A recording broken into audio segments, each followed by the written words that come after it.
আজকের আলোচ্য বিষয় হচ্ছে কেস বা কারক। কেস কাকে বলে?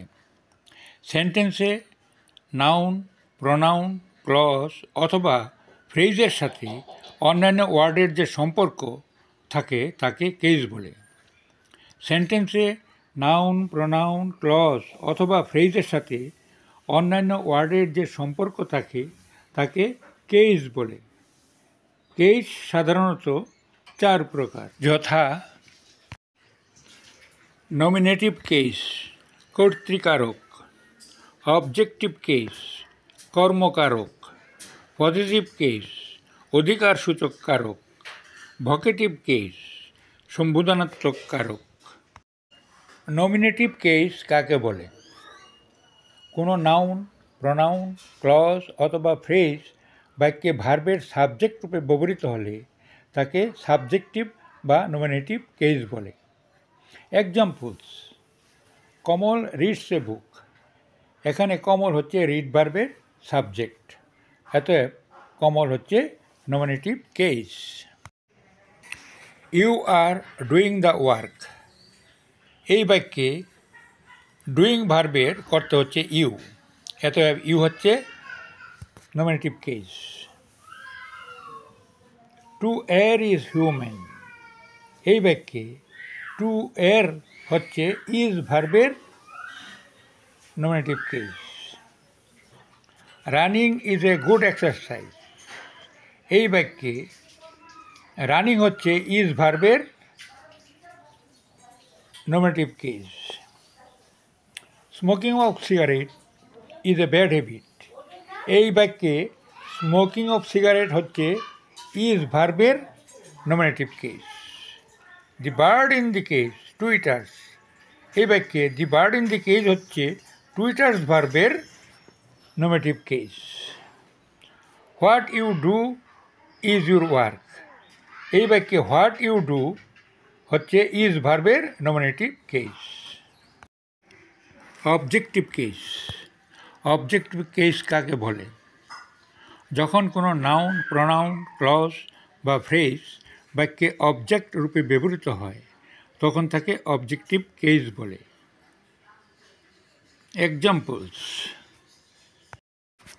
He is eating rice. এখানে রাইস হচ্ছে ইট ভার্বের অবজেক্ট, অতএব রাইস হচ্ছে objective case. Ram has red the book. এই বাক্যে দি বুক হচ্ছে রেড ভার্বের অবজেক্ট, অতএব দি বুক হচ্ছে অবজেক্টিভ কেস।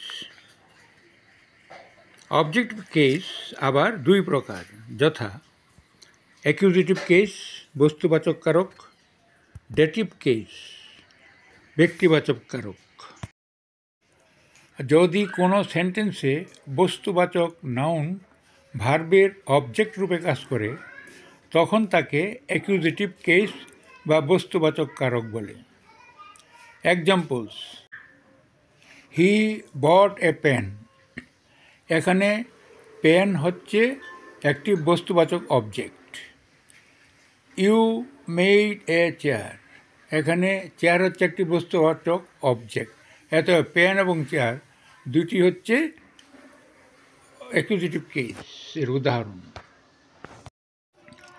যখন কোনো সেন্টেন্সে কোনো ব্যক্তিবাচক নাউন ভার্বের অবজেক্ট রূপে কাজ করে তখন তাকে ডেটিভ কেস বা ব্যক্তিবাচক কারক বলে। Examples: I hated the man. এইখানে ম্যান একটি ব্যক্তিবাচক অবজেক্ট। You called him. এখানে হিম একটি ব্যক্তিবাচক অবজেক্ট, এরা উভয়েই dative case. Possessive case. Possessive case কাকে বলে? যে নাউন বা প্রোনাউন বাক্যে অধিকার বা কর্তৃত্ব সম্বন্ধ প্রকাশ করে তাকে পজেসিভ কেস বলে। পজেসিভ কেসে সিঙ্গুলার নাউনের শেষে অ্যাপোস্ট্রফি এবং এস বসে, আর প্লুরাল নাউনের শেষে শুধু অ্যাপোস্ট্রফি বসে। Examples: it is Kamal's pen. She reads in a girls' school. It is Inspector General's office. কিন্তু অচেতন পদার্থের ক্ষেত্রে অফ বসিয়ে পজিটিভ কেস করা হয়। Examples: the leg of the chair is broken. এখানে চেয়ারস লেগ না বলে লেগ অফ দি চেয়ার বলা হয়েছে। The leaf of the tree is green. এখানে ট্রিস লিফ না বলে লিফ অফ দি ট্রি বলা হয়েছে। Vocative case. এবার জেনে নেই ভোকেটিভ কেস কি। বাক্যে যে নাউনের মাধ্যমে কাউকে সম্বোধন করে কিছু বলা হয় সেই নাউনের ভোকেটিভ কেস হয়। Examples: may I come in sir. এখানে স্যারকে সম্বোধন করে বলা হয়েছে। Come here Ram. এখানে রামকে সম্বোধন করা হয়েছে। Good morning friends. এখানে ফ্রেন্ডসকে সম্বোধন করা হয়েছে। এতে এইগুলি হচ্ছে ভোকেটিভ কেসের উদাহরণ। আজকের মতো এখানেই শেষ করছি। Thanks for watching the video.